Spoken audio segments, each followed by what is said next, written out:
Kasuka jela kan ab mentas ke jintoket berkai pat joka Indian Institute of Technology koti pempentikna la kan shishan ka jengla ikal bih Uranium na kipar ki badan Nongbah Jynrin ha Southwest Khasi Hills District. In concentrate saya kata bagi orang kan kapit bagi orang bekali, and then number 2 baka leak radiation.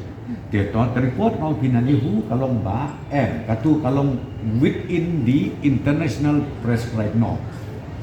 Report kami yang North Eastern Hills. Then mentangin up sa po IIT. So, then ray hapo NEHU pada kan NEHU ka bagi ai kalau nama bak Malaysia bagi check itu. Dia check saja po kyo memang kadon kalau beyond the prescribed limit. Ya kata bisa po. Kabamut menta kami sekata isu. Dia kata ngimpat nak long nak kalian gomen ngimpat lah ben hukum nu. Nama dia menta syang yang concentrate itu isu. Dia mentang inang up saya ka IIT bakindang undertake mereka investigation, detailed investigation, and they will submit the report to us.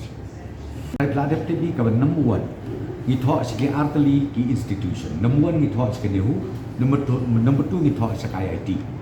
To ka NEHU kala take off ya ka job kila let but not that test, and then they have already submitted also the report to the government.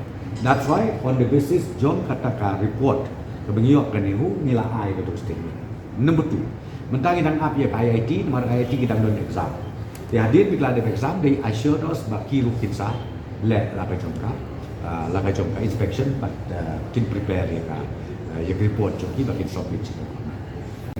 Nomor 3 lada don kam ngin pha biang detail investigation syadu syawa.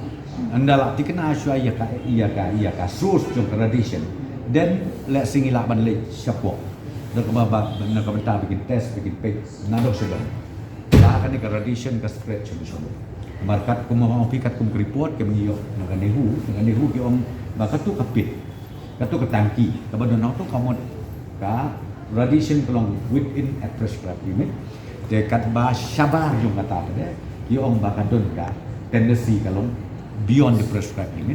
Then ada mau pingin pala kan orang kita. We will see.